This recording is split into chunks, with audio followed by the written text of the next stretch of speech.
Hey guys, so we're supposed to get started on the next part of the neon vector tutorial, but when I was reading over it today, I saw in the description before we start getting into building enemies, the writer of the tutorial has said instead of using inheritance to create, say, different enemies that inherit the enemy base class, he's decided that it's better to go ahead and create behaviors for the enemies that are then reusable between lots of different enemies. So that way we can say have one enemy that follows the player, and the follow the player is one behavior, and then say a random moving enemy, and that's another behavior. And we could also have multiple behaviors combined together, and one enemy can have multiple different behaviors, right? So I think that sounds like a pretty good way to do it. Anyway, I don't really know myself, but it sounds pretty good. But to be able to create these behaviors, he's introduced this thing called the enumerable and the enumerator data types, and like I've never run into those before, and I asked around at work. I'm not a developer at work, but I do work with a couple of developers, and they're used to creating office applications and business applications, that sort of thing, and they're also not really familiar with that. So they had a vague understanding, and we had to look it up. Anyway, we figured it out, and they explained to me how it works, and I think I've got a rough understanding now. And I thought, if those guys didn't really know, and I've never even really run into it before, maybe this would be helpful to have a video explaining what these are, so enumerables and enumerators. So that's why I decided to make this sort of short side quests kind of video before we move on with the actual creating the enemy classes and that sort of thing. Alright, so let's figure out what this are. So basically, they are iterators that are also known as generators. I'm kind of familiar with how generators and the yield works in Python, but I've never used it in C# before. So let's have a look at it. Let's dive deep. Alright, so the best way to learn a new thing, I find, is to go into Visual Studio and just create a real basic console application, and then we'll just start doing some experiments with the code. So, alright. So I've just created a little console application, and the first thing I generally like to do is do some console.writeLines. It's end to end, and console.readLine. And basically what these two lines of code are going to do is just stop the console window. So if I run that now, and I increase the text size on this thing, all it's doing is press enter to end, and it's just printed that to the screen and then waited for my input, right? Because if I didn't have these two lines, it would just flash on, all the code would run and flash on, and I wouldn't know what happened. All right, so let's create the enumerable object. So if we have a look at the tutorial again, where's the tutorial? There it is, the enumerable. So it's got, this is the sort of syntax that we need, and then it's got this yield return. This while loop is, we're going to leave that out for now.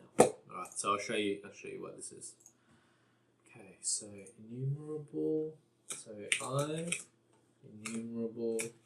We're just going to have it return ints, even though in this and in the tutorial we don't really need the return value at all. So that'll just confuse it if I tell you about that. So we'll just we'll just finish typing up this class, this enumerable. Okay, so we're returning ints, and we're just going to call it numbers. All right, and that's it. That's our enumerable.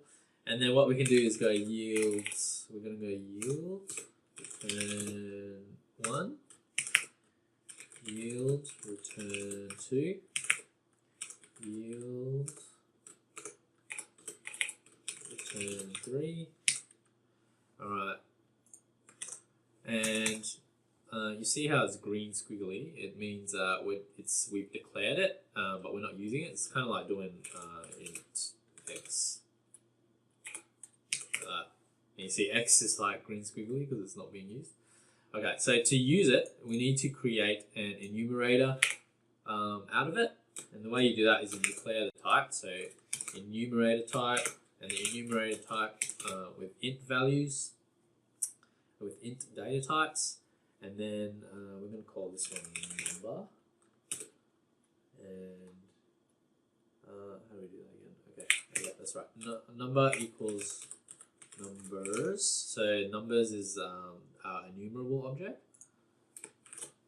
And we've got to put our brackets in. And if you go dot, and you should have the get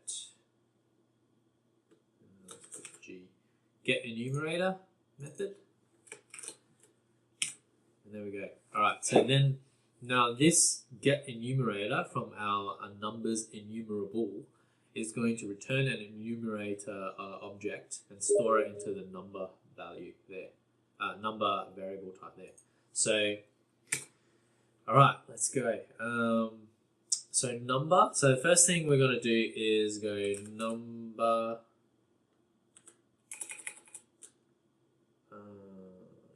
so let's print out the first value that we get. So we're going to go console dot write line number dot, you see this current? This allows us to get the first return value, which you'd think is this actually, but I'll show you what happens. So number dot current, okay, and we run that, we get 0. So that's kind of confusing. So the first time you run this, I would have expected to get the first return value, which is 1. But in fact, you get 0 because the first item just returns a null object. So if you have this as a string, like a string enumerable and a string enumerator, you would actually get like a null string. So to get the first object, we actually have to go ahead and call the move next function on the number, on the enumerator object. Move next, and then we'll go ahead and print the number. We'll leave that in there. So let's go move next, and then we're going to print this. Yep, move current, and then I'll just put in a little read line here so I can pause it at that point. So what's happening here is we're going to go and print out the first return value, which is a null object, like I said earlier, and then we're going to call move next, and then it's going to stop, okay, until I press enter. And then after I press enter, it will continue running this code down here, and it will go ahead and do this, and it will print the next return object, which is going to be the 1.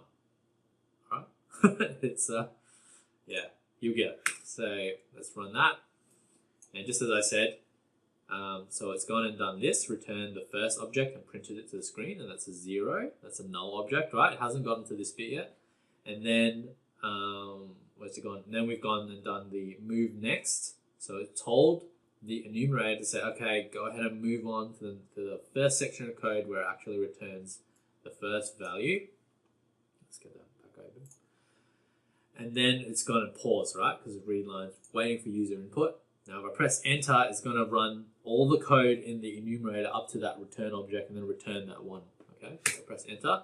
You see that? It's returned the 1.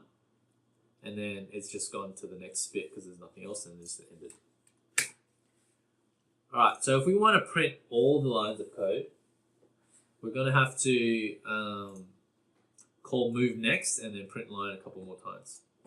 Alright, and I think you'll get it from there. So let's go ahead and move next, and then we'll print the return value, and then move next again, and then we'll print that's going to be number 3, and then we'll get rid of our little pause just so you can see how that's working. And there you go. So what's happening here is the first print line is returning the first value, which is null. The next one is printing 1, which is the first return value. and then we call the move next. It moves to the next bit, and we get the next value and then the next value. All right, so that's all good. So you probably understand what's happening here, but let's just do this. Let's just do this one more time. So I want to get rid of all these print lines. And instead of getting just the return value, this is what the tutorial is doing, is we're gonna run through the little bits of code that's stored inside the enumerator and not really return anything, okay? So it's just gonna be return 0, return 0, return 0. We're not using that return value this time for anything. We're just gonna we're gonna run a bit of code, so in this section, and then pause, and then run the next bit of code and then pause, all right? So the way I'm gonna do that is put some pauses between these move nexts.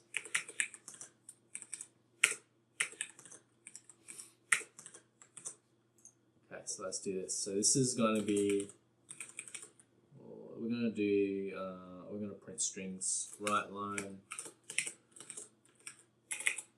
apple,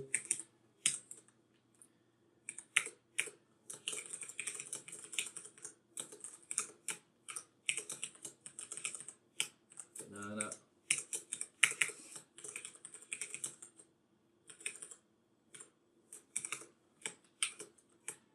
actually, you know what I should do? No, never mind. Okay, banana, what else is it? Orange. Alright, let's do that. Okay, so what's going to happen is this is going to run the first bit of code, and that's going to that's going to come up to here.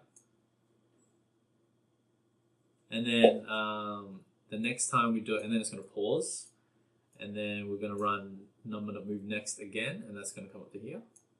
So we should see banana, and then we go move next, and then we should see orange.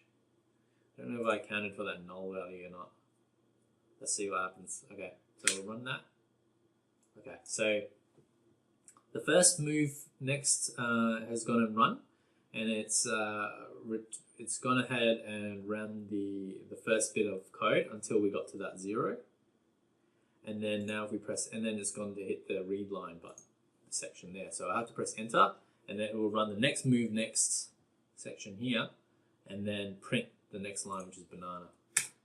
See that? So it's run up to this next bit, and then paused, and then it's come out of it, and then it's run the next read line here. So when I press that again, it's going to run the last bit of code here, which is orange, and then it's just not returning anything. And then it just runs to this read line, and then now when I press enter, it's going to end, right? Because it's finished.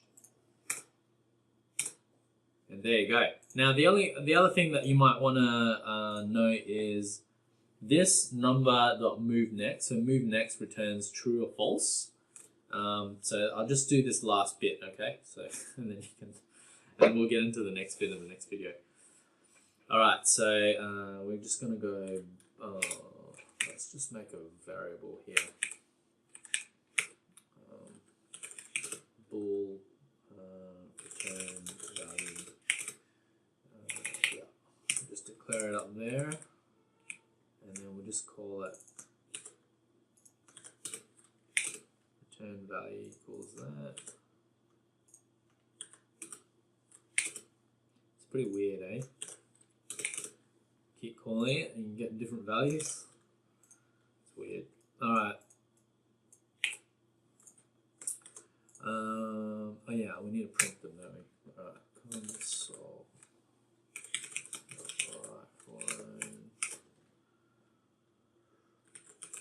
Return value. I don't know if that'll actually print true, false, but we'll see.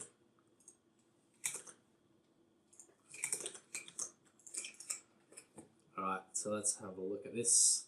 I know I could have written this better, but I wanted it to be really verbose, so it made sense as we iterated through the code. Okay, let's hit run.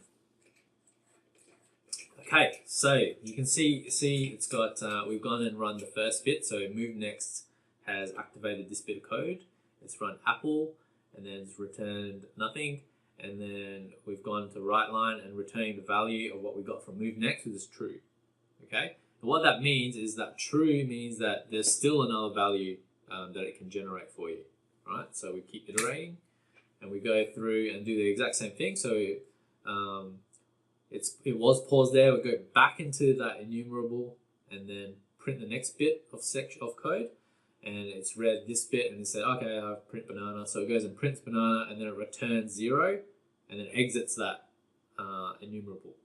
Okay, and then it runs the next bit, which was the return value, which is true again, which means there's still one more value. There's still more code in here that you can run if you want to jump back in.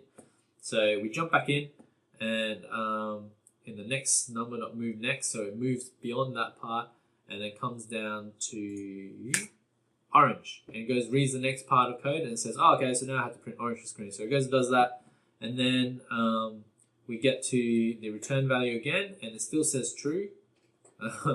So actually it says, there's still a little bit more code, but I know that there isn't. So I guess we're going to have to put in one more to make sure. So we get the read line, and it stops, and it's going to run to the end. So I got to put in one more here. Let's go ahead and do that. Just to show what happens to the move next value. So what I'm expecting to happen is that's going to turn false once there's no code left. So we'll hit run. All right, so apple, banana, orange, and this is now up to this section here. Hit enter on that, and there you go. So it's gone to the last move next, right? And it's gone and checked out, okay, what else is there to run? It goes and runs everything that it needs to run, and it's reached the bottom, and so it's returned false now. So it's saying, okay, there's nothing left. There's nothing left to run, so it's false. And we then exit, and it's hit the bottom line of the code there. So press enter to end. So the way the tutorial uses this is it actually goes and puts this into a while loop. Puts these into a while loop basically. So if I just went while number dot move next.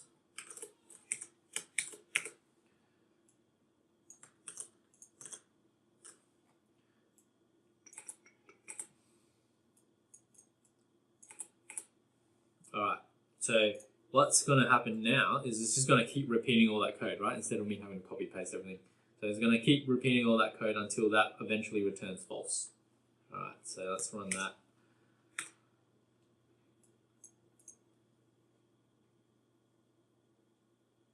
Okay. So the first one's returned. Okay, there you go. I guess so. It's gone and kept running. It's gone and kept running the move next. So I did an extra one because I wanted to got the return value from the top. It's going to keep running through all the code until it reaches the end of it, and then it's just gone and ended. And that's what the tutorial is using. Except the tutorial also has this in a while loop here.